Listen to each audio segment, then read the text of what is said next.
చంద్రబాబు నాయుడు గారు తిరుమల కొండల మీద చేశారు అపచారం. దానికి ప్రాయశ్చిత్తంగా 28వ తారీఖు మా నాయకులందరి చేత గుళ్ళల్లో పూజలు చేపిస్తా అన్నారు జగన్మోహన్ రెడ్డి గారు. అలాగే నేను తిరుమల కొండ కాలినడకని వెళ్తానన్నారు. అది కాస్త కాలినడక కాస్త నేను మళ్ళీ తర్వాత పైకి వెళ్ళి దర్శించుకుంటానే దాకా వెళ్ళింది. అసలు పూర్తిగా ఇప్పుడైతే క్యాన్సిల్ చేసుకున్నారమ్మా. అసలు ఎలా చూడవచ్చు అంటారు? అసలు జగన్మోహన్ రెడ్డి తిరుమల పర్యటన రద్దు ఎందువల్ల రద్దు చేసుకున్నారనుకోవాలంటారు? ఎందుకు రద్దు చేసుకున్నాడంటేనండి, ఈ హిందూ ధర్మ సంఘాలన్నీ ఈసారి పట్టుబట్టి డిక్లరేషన్ అడిగిన ఇన్నిసార్లు డిక్లరేషన్ లేకుండా కూడా ఆయన అధికార బలంతో వెళ్ళాడు. ఈ డిక్లరేషన్ దగ్గరకు వచ్చేటప్పటికి డిక్లరేషన్ ఇస్తే ఇంట్లోకి రానీరు. ఇంట్లో అంతా వేరే మతం, మనందరికీ తెలిసిన మతమే. ఇవ్వకపోతే ఆంధ్రప్రదేశ్ ప్రజలందరూ హిందూ ధర్మ రక్షణ కోరుకునే వాళ్ళందరూ, హిందుత్వాన్ని సపోర్ట్ చేసే వాళ్ళందరూ రానీరు. ఈ రెండిట్లో అటు ముందుకెళ్ళలేక వెనక్కి రాలేక సడన్గా ఆపేసుకున్నారు. అంటే ఇక్కడ ప్రధానంగా చూస్తే అసలు ముఖ్యంగా చంద్రబాబు నాయుడు గారే నాశనం చేశారు తిరుమల కొండని. మేము అసలు ఏం చేయలేదు, మా హయాంలో కల్తీయే జరగలేదు, చంద్రబాబు నాయుడు వచ్చిన తర్వాతే కల్తీ జరిగింది తిరుమల లడ్డూలో అనే మాట అయితే మాట్లాడుతున్నారుగా మేడం, అది అంతవరకు నిజం అనుకోవచ్చు అంటారు? అది అంతకు ముందు నుంచే కల్తీ జరుగుతూ ఉంది. చివరికి ఎలక్షన్స్ అయిపోయినాక మన ప్రభుత్వం రాగానే ఏంటి క్వాలిటీ ఆఫ్ ది లడ్డు తేడా వచ్చింది, ఏంటి ఎందుకు అని ఆరాధీయటం మొదలుపెట్టి మనం ఎప్పుడైతే దీన్ని సైంటిఫిక్గా ప్రూవ్ చేయడానికి ట్రై చేశామో అప్పుడు బయటపడింది. నెమ్మదిగా విడతల వారీగా అది నెమ్మదిగా ఒక ల్యాబ్కి పంపిస్తే ఒకవేళ ఇది రాంగ్ ఏమోనని మళ్ళీ 2-3 ల్యాబ్స్ రిపోర్ట్లో చూసుకొని అథెంటికేటెడ్గా చూసుకొని కర్ణాటక డైరీ డెవలప్మెంట్ కార్పొరేషన్ ఏదైతే ఉందో వాళ్ళు అన్నీ పకడ్బందీగా చేసి ఇచ్చిన రిపోర్ట్ కాబట్టి ఇది గత ప్రభుత్వం నుంచే జరుగుతూ వచ్చింది. మనం రాగానే దీనికి అడ్డుకట్ట వేశాం. ఇక్కడ ప్రధానంగా చూసుకుంటే కనుక నేను తిరుమల దర్శించుకోవాలంటే ఇన్ని అడ్డంకులు ఎందుకు, నాకు ఎందుకు అడ్డంకులు పెడుతున్నారు అనే మాట అయితే జగన్మోహన్ రెడ్డి వాడుతున్నారు కదమ్మా. జగన్మోహన్ రెడ్డి కొండకెళ్లకుండా అడ్డుకున్నది ఎవరంటారు? పరమ పవిత్రమైన తిరుమల క్షేత్రం హైందవులకి ఎంతో గొప్పగా పూజించుకోబడే నిలయం. అందులో ఇతర మతస్థులు అసలు ఉద్యోగాలే చేయకూడదు. అలాంటిది ఆ పాలక మండలిలో కూడా ఇతర మతస్థుల్ని వేసి తిరుమల పవిత్రతని, ప్రసాదం పవిత్రతని అపవిత్రం చేసి హిందువుల మనోభావాలు దెబ్బతీసే విధంగా చేసిన జగన్మోహన్ రెడ్డి గారి ప్రయత్నం ప్రజలు హర్షించాల. దీనికి ఏం చేయాలో అర్థం కాక ఇప్పుడు ఆయన జగన్ తిరుమల పర్యటనే రద్దు చేసుకున్నారు. ఇక్కడ ప్రధానంగా చూస్తే కనుక ఇవాళ మార్నింగ్ నుంచి చూస్తున్నాము, మరి వైసీపీ శ్రేణులు కానీ వైసీపీ నాయకులు కానీ కొంతమంది ఆలయాల్లో పూజలు అయితే మొదలుపెట్టారు కదా.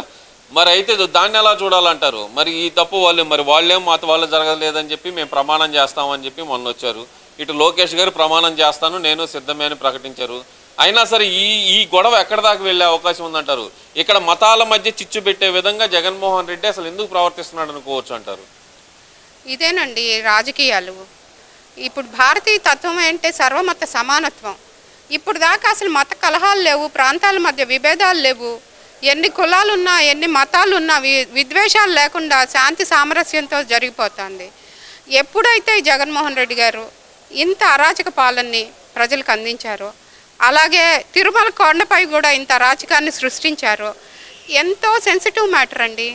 మేము దేవుణ్ణి ఆరాధ్యం, తిరుమల తిరుపతి దేవస్థానం శ్రీనివాసుడు అంటే మేము మా ఇలవెల్పు అందరం మామూలుగా సగటు హిందువులందరూ పవిత్రంగా కొలిచే ఆరాధన మూర్తి శ్రీనివాసుడు. ఆయన ప్రసాదాన్ని, ఆయన మాడవీధుల్ని, ఆయన కొలువయ్యున్న కొండల్ని, 7 కొండల్ని అపవిత్రం చేయాలనే దురాలోచన, దుర్బుద్ధి, దురాక్రమాలు ఇవన్నీ జగన్మోహన్ రెడ్డికి మంచి కాదండి.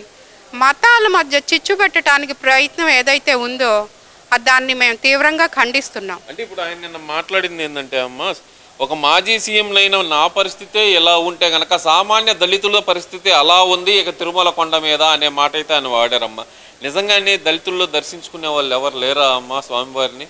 అది పూర్తిగా రాంగ్ అండి, పూర్తిగా రాంగ్. అసలు దళితులు, హైందవ దళితులు చాలా చక్కగా తిరుమల కొండ నడిచెళ్ళి మెట్లు మార్గాన్ని వెళ్ళి చక్కగా ఫ్రీ దర్శనం చేసుకొని ఉచిత భోజనం చేసి ప్రసాదం తీసుకొని ఎంతో తృప్తిగా వాళ్ళ ప్రదేశాలకి తిరిగి వెళ్ళిపోయే రోజులు ఇవి. మాజీ సీఎం అయిన నీకే అంటే నువ్వు చేసిన తప్పుల వల్ల ఇదంతా ఒక డిక్లరేషన్ ఇవ్వు, నేను హిందూ మతాన్ని గౌరవిస్తాను, హిందువుల్ని గౌరవిస్తాను, హిందుత్వాన్ని గౌరవిస్తాను అని ఒక్క డిక్లరేషన్ ఇవ్వటానికి నీకేంటంత బాధ? నేను ఎందుకు ఇవ్వాలి అని అడుగుతున్నారు కదమ్మా ఆయన. ఎవరైనా ఇవ్వాల్సిందే కదండి. అబ్దుల్ కలాం గారు వచ్చినప్పుడు కూడా హిందూ మతం మీద నాకు నమ్మకం ఉంది, హిందూ మతాన్ని గౌరవిస్తాను, హిందుత్వాన్ని గౌరవిస్తాను అని అబ్దుల్ కలాం అంతటి వాడే చెప్తే నువ్వెంత స్వామి? జగనయ్య, నువ్వు తెలుసుకోవాలి. ఒక్క డిక్లరేషన్ ఇసి కనుక తిరుమల కొండ నడిచెళ్ళి వెంట్రుకలు కూడా తలనీలాలు సమర్పించుకొని ఏడుకొండలవాడ వెంకటరమణ గోవింద గోవింద అంటే అసలు ఆంధ్రప్రదేశ్ ప్రజలు వైసీపీ పార్టీలో హిందువులు నేను నెత్తిన పెట్టుకొని పూజించేవాళ్ళు కదా. నువ్వెందుకు ఆ పని చేయట్లేదు? అదే మేడం, ఎందుకు చేయలేకపోతున్నాడు? ఎందుకంటే వాళ్ళు నమ్మే హిందుత్వం కాదు, వాళ్ళ సిద్ధాంతాలు మతాలు వేరు. వాళ్ళ సిద్ధాంతాలే ఈ దుర్మార్గపు పాలన, దుర్మార్గపు రాజకీయాలు. క్రిస్టియానిటీని నమ్మొచ్చు, నేను కాదనట్లా. క్రిస్టియానిటీ అయినా ఇస్లాం అయినా హిందుత్వాన్ని నమ్మొచ్చు, కానీ స్ట్రైట్గా నమ్మాలి. పక్క మతాన్ని తొక్కేసి పక్క మతాలను హిందుత్వాన్ని పర్టికులర్గా అపవిత్రం చేసి నీ మతమే గొప్ప అని అట్లా చెప్పుకోవాలంటే అది భారతీయ తత్వంలో కుదరదండి. ఆంధ్రప్రదేశ్లో అసలే కుదరదు.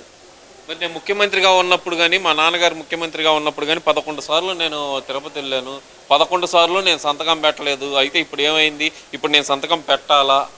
ఎందువల్ల అంటారు? అసలు సంతకం పెట్టి వెళ్ళటానికి ఆయనకి జగన్మోహన్ రెడ్డికి ఉన్న అడ్డంకి ఏముందంటారు మేడం? ప్రధానమైన అడ్డంకి 11 సార్లు తప్పు చేశానని ఆయనే ఒప్పుకుంటున్నారు. ఇప్పుడు ఇది బయటపడింది, కానీ డిక్లరేషన్ ఇవ్వకుండా వెళ్ళలేనని 11 సార్లు కూడా తప్పు చేసి డిక్లరేషన్ ఇవ్వకుండా అధికార మదంతో ఆయన చేతిలో అధికారం ఉంది కదా అని తిరుమల తిరుపతి దేవస్థానాన్ని అపవిత్రం చేశాడంటే ఇప్పుడు 12సారి చేయకుండా ప్రజలు అడ్డుకున్నారు. అంతే, ఆయన అక్రమాలన్నీ బయటపడుతున్నాయి అంతే.